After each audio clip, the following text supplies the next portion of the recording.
But worse than anything else is what we see in our streets today. What has happened to our country?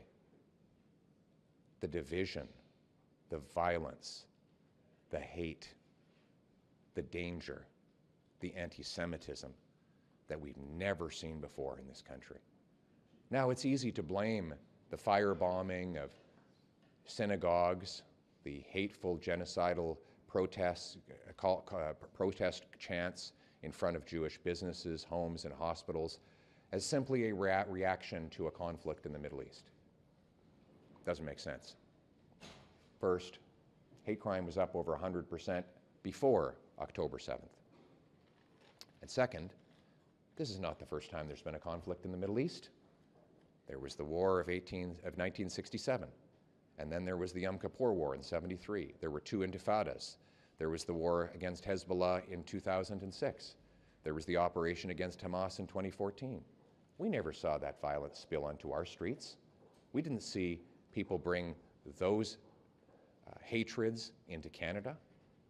But after 9 years of Trudeau's radical ideology, his deliberate attempts to divide people into groups, his reckless destruction of our border security, letting in 2 ISIS terrorists, one apparently videotaped mutilating a human body on a crucifix and subsequently making that person a citizen.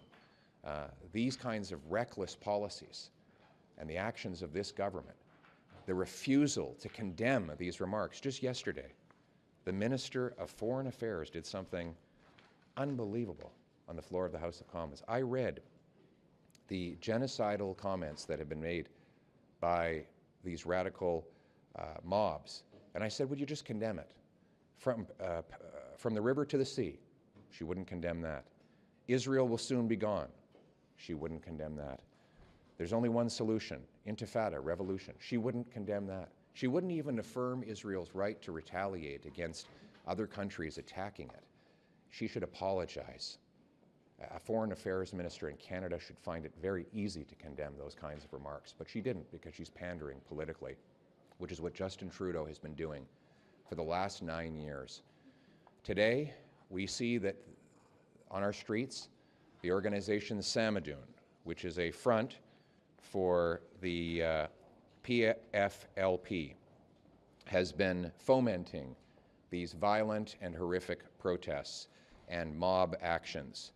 This organization is a front for an already banned terrorist group, and it is an offense under Section 83.5 of the Criminal Code, as enacted by the Anti-Terrorism Act, to knowingly act on behalf of, at the direction of, or in association with a terrorist entity.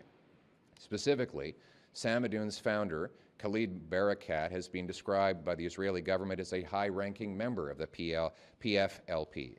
The PFLP has been placed on the list of banned Canadian terrorist entities for 20 years. In 2021, the Israeli Ministry of National Defense designated Samidoun as an organization that is a subsidiary of the PFLP. Germany banned the Samidoun, saying that it served as an international network which disseminates anti-Israel and anti-Jewish propaganda and supported and glorified various foreign terrorist organizations, including Hamas. Samidoun's leadership was deported from Germany, refused entry into the EU in 2022, and both times they were returned and, of course, welcomed to Canada. In 2019, PayPal, DonorBox, and Plaid shut out online donations to Samidoun due to its alleged links to the PFLP, following an incident in June where the PFLP issued an official statement of gratitude to Samidoun for its support of its prisoners. And Samidoun's Canadian leader, Charlotte Cates, has traveled to Iran and appeared on state TV, where she described Hamas's actions of October 7th as brave and heroic. Her organization has gone on to make numerous glorifications of October the 7th, specifically saying, this was what she said, her group said yesterday, long live October 7th. October 7th, the inception of the Al-Aqsa flood, the day that made clear to the world that Palestinian people and their armed resistance can and will liberate Palestine, and that the entire region will be free of Zionism and imperialism. The great flood toward liberation. On October 7, 2023, Mohammed Deif, commander of the Al-Qassam Brigades and the Palestinian resistance, said, "Today, the people reclaim their revolution, correct their path, and return to the march and return to the march of return."